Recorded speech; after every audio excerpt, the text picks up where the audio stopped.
Welcome to today's deep dive. We've prepared something incredibly special for you. I want you to imagine for a second that you are holding the master ledger for an entire nation. Oh, wow. Okay. Yeah, you're flipping through decades of economic data, and, well, what you see looks like an absolute golden era. I mean, you see wealth accumulation that just charts like a rocket ship taking off. Right, the macro numbers. Exactly. Gross domestic product per capita surging from this very modest baseline of around $1,100 all the way up to over $16,000. That is a massive jump. It really is. The top line numbers are so flawless, so consistently upward trending, they would, make any orthodox economist break out the champagne. It's the exact kind of chart a government frames and hangs in the finance ministry. Just a beautiful, continuous upward slope that screams developmental triumph. Right. But then you close the ledger, you walk out of the finance ministry, and you take a walk down the actual streets of this country, and the physical reality completely shatters that statistical illusion. It really does. It's jarring. You see massive, pervasive youth unemployment. You see young people sitting around in the middle of the day. You breathe in air thick with industrial smog. You see forests that have been clear-cut. And you notice this profound lack of high-tech infrastructure. Yeah, the disconnect it's huge. Which forces you to confront this mind-bending contradiction. How can a country get exponentially richer on paper while its actual future, its foundation, gets drastically more fragile? It is a profound disconnect. And, well, it's what makes macroeconomic analysis so deceptive if you don't know exactly where to look. We are dealing with a classic diagnostic muddy water here. Right. The traditional instruments we use to measure success are telling us the patient is thriving, while the reality on the ground is that the patient is developing a terminal underlying condition. So true. And that is exactly what we are getting into today. We have our hands on this massive, comprehensive data set. It's formatted as this fascinating 15-page academic slide deck tracking the macroeconomic, demographic, and environmental indicators of a very specific cohort of nations. The World Bank classifies them as other small states. Right, other small states. We'll just call them OSS for short. And we have data tracking these nations all the way from 1960 up to the present day. It is a staggering amount of information to synthesize. I mean, we are looking at millions of data points covering everything from carbon emissions and primary school enrollment to foreign direct investment volatility. And even hyper-specific things like the precise number of secure internet servers per capita. Exactly. And our mission for you today is to completely deconstruct this development paradox. We're going to explore the deep logic of how a dramatic, multi-decade increase in national wealth perfectly correlates with a ticking time bomb of systemic vulnerability. We really have to start by acknowledging just how convincing this illusion of growth is. Yeah. Because if you glance at the macroeconomy of these small states, the data doesn't just look good, it looks miraculous. It really does. In fact, if we look at the very first slide of this dossier, the designers actually set up a really stark visual to hook you right in. The dual charts, right? Yeah. Yeah. It's on a pure white background, super minimalist academic style. On the left side, there's this smooth, dark gray line climbing steadily upwards. That's the GDP per capita we mentioned. Surging up to $16,000. Right. But then on the right side of the page, there's this wildly oscillating line. It's just violently bouncing around in this high danger zone. And that's the youth unemployment rate. Exactly. Constantly hovering between 20 and 30%. And the slide literally has a bright red circle around the ends of both lines, connected by a massive black question mark. It's the perfect visualization of the core pain point. Why isn't the paper wealth translating into broad social prosperity? Where's the Achilles heel here? Okay, let's unpack this, because anyone listening who follows economics knows that GDP can be a pretty blunt instrument. Very blunt. It just measures sheer activity. Right. But this data set goes deeper. On the second page of our deck, they have this area chart that tracks adjusted net national income, or ANNI. And that jumped from around $3,300 in the early years to well over $10,000. And that distinction is crucial for why this mirage holds up to initial scrutiny. Yeah. Because, ANI actually subtracts the depreciation of physical capital. Right. It accounts for the wear and tear on the roads, the factories, the machinery. Yeah. It essentially asks, after we pay for the upkeep of the infrastructure we use to generate this cash, how much actual retained income do the citizens have left? So when you see ANI tripling alongside GDP, you naturally assume, okay, this isn't just a statistical quirk. Right. This isn't just some foreign mega corporation moving money through a tax haven. There's real sustained income growth happening. You look at that and think, wow, they've figured it out. They are beating the middle income trap. That is the logical assumption. I mean, economic theory dictates that an 11-fold increase in the size of the economy per person must be tethered to job creation, industrial upgrading, and broad societal resilience. But wait, even if they are exposed to the global market, an 11-fold increase in GDP has to buy some resilience, right? You would think so. You can't tell me a nation with $16,000 per capita is just as vulnerable as they were in 1960 when they were making a tenth of that. That is the exact intuition the data disproves. And to understand why, we have to look at the mechanism of their economy, how these states interact with the rest of the world, because these are what economists call pass-through economies. Oh, that makes sense. Let's look at the third slide, which covers the trade data and foreign direct investment. Because for a large, diversified economy, exports of goods and services might sit around, what, 15%? Maybe 20% of GDP? Yeah, usually around there. But for the OSS group, their exports historically swing wildly from 47% up to an astonishing 83% of their entire GDP. Up to 83% of everything they do is reliant on selling something to the outside world. Just let that sink in for a second. It's massive, and the imports are just as staggering.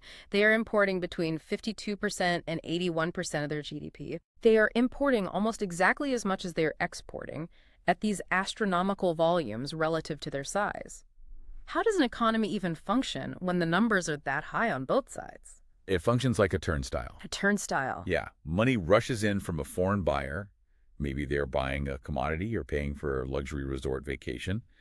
It spins the turnstile, creating a flash of GDP, and then that exact same money immediately rushes right back out to buy foreign imports. Oh, I see. They are importing their food, their fuel, their manufactured goods because they simply don't have the domestic industrial base to produce those things themselves. So they don't have an internal shock absorber. If you're a massive country and the global shipping lanes freeze, it hurts. But your citizens can still buy domestic cars, eat domestic wheat, and travel to domestic destinations to keep the engine turning. Exactly. These small states have zero insulation. Their wealth isn't organically generated from a complex web of internal industries. Right. It is entirely dependent on the whims of global commodity prices, tourism trends, and external demand. And we can see that instability in how foreign capital behaves in the data set. There's a combo chart here. A dark gray line for trade volume, and these light gray bars showing foreign direct investment, or FDI. The FDI bars are terrifying. They really are. It doesn't flow into these countries in a steady, reliable stream. It looks like a violent electrocardiogram. Massive, sudden spikes, followed by sheer cliff drop declines. If we connect this to the bigger picture, it becomes clear how dangerous this is. Because on paper, a huge influx of foreign investment sounds great. Right, it sounds like jobs and development. Walk us through what one of those spikes actually does on the ground. Well, think about the mechanism. Let's say a foreign conglomerate decides to build a massive $500 million resort or a mining facility. Okay. Suddenly, hundreds of millions of dollars flood into a very small, fragile domestic market. What happens? Local inflation skyrockets. The cost of construction materials triples. The cost of rent in the capital city doubles. The local businesses that aren't tied to this mega project get completely crowded out because they can't afford the new cost of living or the new cost of labor. They essentially get priced out of their own country. Yes. And then, 3 years later, the resort is built. The construction jobs vanish overnight. The FDI drops back to zero. But the local inflation, Oh, no. the distorted housing market, those tend to stick around. The capital flows in, extracts its value, and leaves behind a highly distorted economy. You know, for you listening, it's like if your personal household income was 80% reliant on a single, highly erratic freelance client. That's a great way to put it. 1 month, they pay you a fortune and demand you work 100 hours a week so you upgrade your apartment. The next month, they ghost you completely. Right. But you still have to pay that new, higher rent. That baseline anxiety is the permanent state of these national economies. Which naturally brings us to the people actually living in this anxiety. Yeah. Because you have to ask, who is manning this economic turnstile? Right. Let's flip to page 4 and look at the demographics. Because this data set reveals a structural shift in the population that honestly should have been their ultimate salvation. The slide has this big percentage stacked area chart tracking the age dependency ratio. And the historical shift here is monumental. Yeah. In the 60s and 70s, these small states had an incredibly heavy burden. Mm-hmm. The dependency ratio was hovering around 63% just for the youth, meaning you had a massive cohort of children under 14 that needed to be fed, housed, and schooled, all supported by a relatively small working-age adult population. But then, as healthcare slowly improved and birth rates fell, that youth dependency ratio plummeted from 63% down to roughly 35%. Yeah. Meanwhile, the working-age population people aged 15 to 64 swelled to over 65% of the total population. And this triggers one of the most powerful theoretical forces in economics, the demographic dividend. Here's where it gets really interesting, because I think of the demographic dividend like a rocket stage. It is a massive temporary burst of fuel. Exactly. Because you suddenly have fewer dependent children, your workers have fewer mouths to feed so they can theoretically save money, the government has to build fewer elementary schools so they can divert those funds into high-tech infrastructure and universities. You have this massive bulge of energetic people in their prime productive years. It is the exact demographic mechanism that fueled the hyper-industrialization of the Asian tigers in the late 20th century. Oh, right. If you use that rocket fuel to reach orbit, meaning if you industrialize and diversify your economy before that youth bulge ages into retirement, you achieve permanent high income status. But if you don't reach orbit before the fuel runs out, you fall back to Earth. And when we look at the labor data on page 5, these states are in free fall. Because the demographic dividend is being completely, tragically squandered. The workers are standing at the factory gates, but the doors are locked. The numbers are chilling. They have this dumbbell plot graphic here, and the gap it shows is just wild. The total national unemployment rate hovers around a manageable 8 to 11%. Which isn't perfect, but it's normal. Right. But the youth unemployment rate ages 15 to 24 is double, sometimes triple that. It's permanently locked in this dangerous territory of 20 to 30%. Which means a quarter to a third of your most energetic prime-age demographic is completely idled. They are consuming resources, but they are entirely locked out of generating new wealth. And the slide notes the NEET rate, too. Not in education, employment, or training. It's incredibly high. Yes. So if the youth aren't getting these jobs, the natural question is why? Are they just unqualified? When we turn to page 6 and look at the human capital pipeline, a highly disturbing funnel effect appears. The funnel effect is the perfect way to describe it. The funnel chart on this slide illustrates it clearly. At the very top of the funnel, primary education things look surprisingly good. Yeah, over 82%. The adjusted net enrollment for primary school is solid. These states are successfully getting kids into elementary classrooms. They are learning to read and write. But as you move down the educational pathway, the funnel narrows aggressively. Middle school enrollment drops to around 73%. And by the time you reach tertiary or higher education, the university level, the gross enrollment rate plummets. They have a red circle at the bottom of the funnel here, showing it languishing in the single digits to low 20s. This is the critical bottleneck. Getting a kid to 6th grade is a baseline human right, but it does not prepare them to compete in a globalized, diversified economy. Right. High primary education is not translating into advanced technical skills or engineering degrees. And we can see exactly how that lack of advanced education locks them into the bottom of the global value chain. If we skip ahead to slide 13 for a second, there's a tree map showing high technology exports as a percentage of manufactured exports. It is tiny. It is minuscule. They are completely locked into low-end, low-value manufacturing and resource extraction. Which perfectly explains the youth unemployment. If you have a massive population of young people who only possess basic literacy, they are all competing for a very limited pool of low-skilled jobs. Yeah. And because these are highly exposed, trade-dependent economies, those low-skilled jobs are the first to be liquidated the second a global recession hits. Let's talk about the digital divide here, too. Slide 12 shows this. Because at first glance, the technology data looks like a success story. Oh, the mobile phones. Right. Mobile cellular subscriptions per 100 people experienced exponential growth. They have over 120 mobile subscriptions per 100 people. Literally everyone has a smartphone. But having a smartphone to consume media is very different from having the digital infrastructure to build a modern economy. Exactly. The chart contrasts those mobile phones with the number of secure internet servers per million people.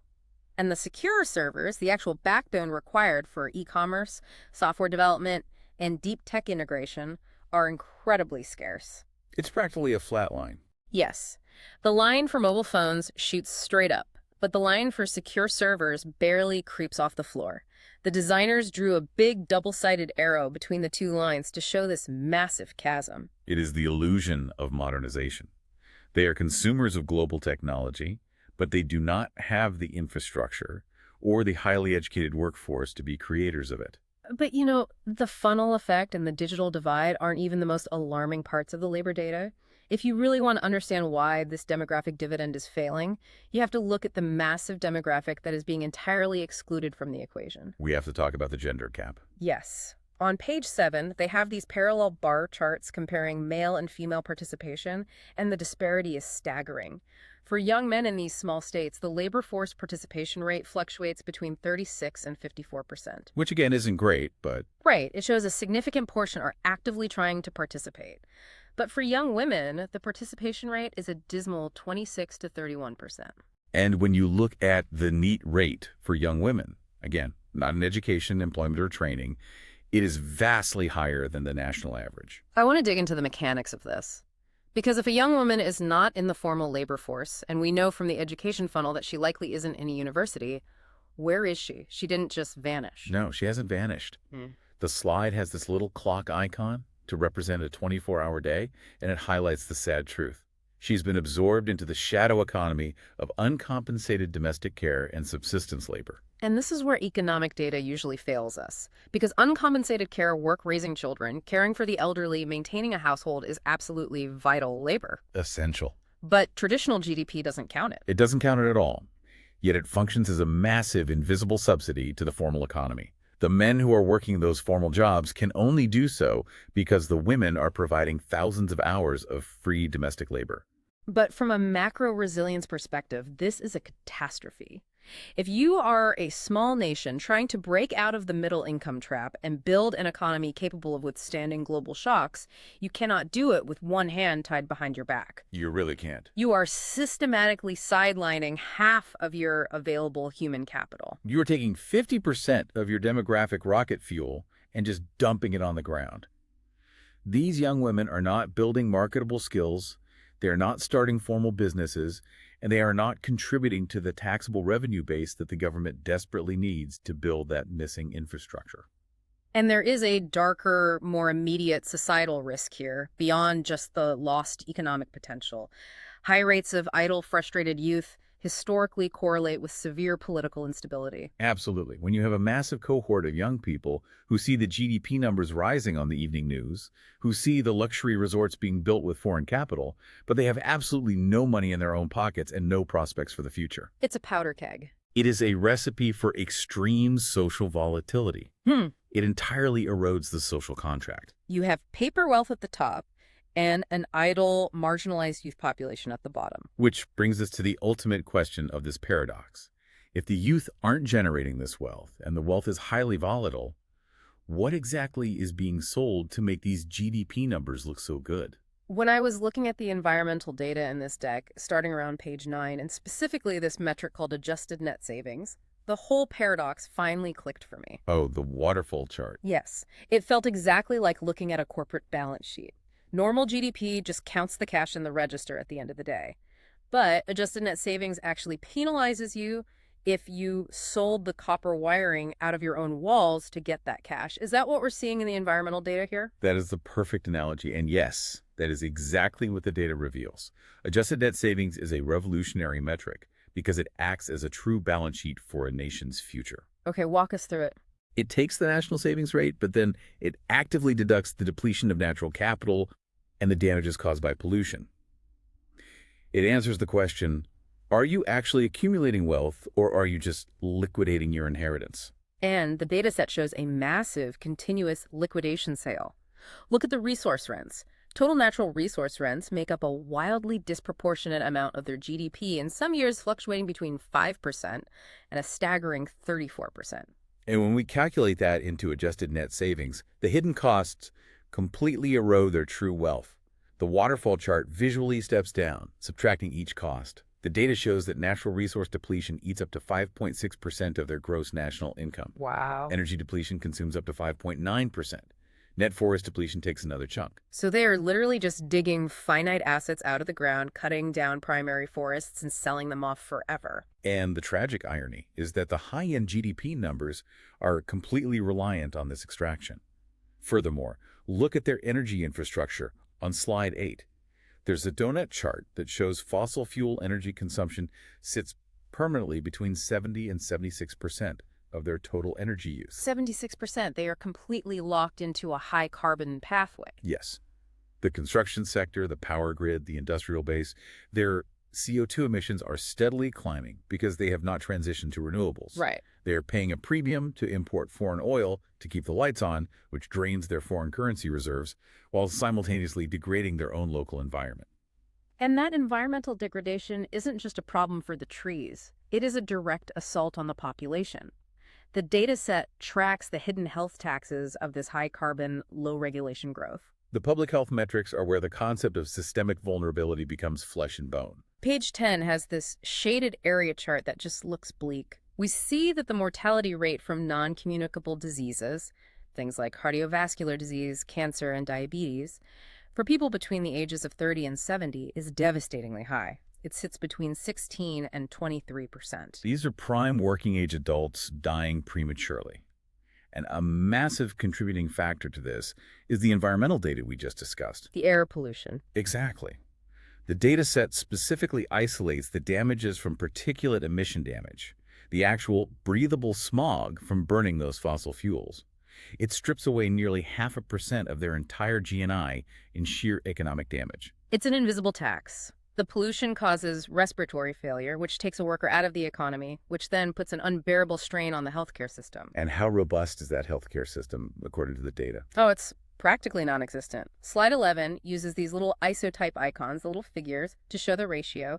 The data shows they have roughly 1.3 doctors for every 1,000 people. 1.3. Yeah. And maybe 4 nurses or midwives. 10 patient icons on the slide are matched up with essentially half a doctor icon.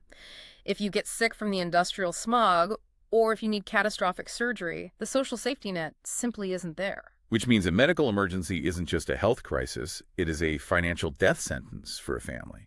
The risk of impoverishment due to surgical care is extraordinarily high in these states. You are degrading your land to inflate the GDP, and the pollution from that degradation is sickening your workforce, who then go bankrupt trying to get care from a completely under-resourced medical system. It is a vicious compounding cycle, which leads us to the final barrier.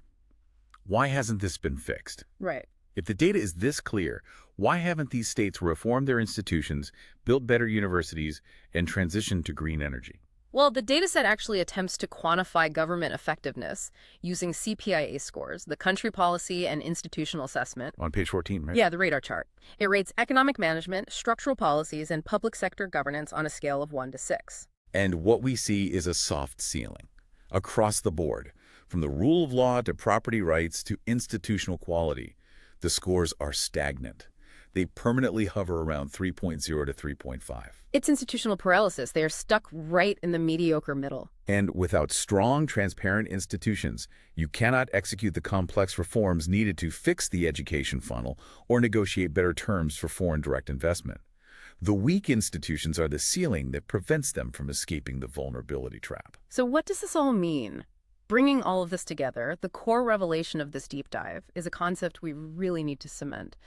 Are you saying that on a balance sheet that includes nature and human health, these countries might actually be getting poorer while their bank accounts get bigger? That is the ultimate takeaway. We are looking at paper wealth actively masking systemic vulnerability. The GDP and the adjusted net income have soared. But that growth is a mirage. It is built on a hyper-volatile 80% export-import term style. It is built while the greatest demographic dividend in their history is totally wasted, leaving young men idle and young women trapped in uncompensated care. Exactly. And the fuel for this entire illusion is the rapid liquidation of their finite natural resources and the slow poisoning of their own citizens. They're burning the house down to sell the ashes and calling the cash from the ashes economic growth. Which leaves us with a terrifying mathematical reality when we look to the future. We've tracked this data from 1960 to today, but fast forward 30 or 40 years. The rocket fuel runs out. Exactly. Consider the math of time. Right now, these nations have a massive youth population that isn't working, the ones suffering from the NEET crisis today. What happens in 30 or 40 years when that unemployed youth cohort ages into retirement? They become dependents once again. The dependency ratio will skyrocket back to where it was in the 1960s. But this time it will be an elderly dependency crisis. And because this generation never worked in the formal economy, they never paid into a tax base. Right. They have no pensions, they have no savings. And the natural resources the country relied on to prop up the GDP, the forests and the easily accessible minerals. Gone. Those are completely exhausted. The ultimate debt trap for these states isn't financial at all. It is demographic and environmental. A demographic and environmental debt trap. It is a staggering realization that forces us to completely redefine what wealth actually means. It really does. Yeah. Because if you look at the final slide of our deck slide 15, it lays out the 3 pillars needed to break this paradox. Right, the infographic with the 3 pillars standing on a solid foundation. Exactly. If these small states want to survive the coming decades, they have to abandon the illusion of paper wealth. First, they have to unclog the education funnel, invest heavily in secondary and vocational training to actually convert that youth population into a productive workforce. And second, the green energy transition. They have to break free from that 70% fossil fuel dependency, stop the health tax of air pollution, and preserve their natural capital. And the foundation connecting those pillars is institutional reform, pushing those CPIA scores up.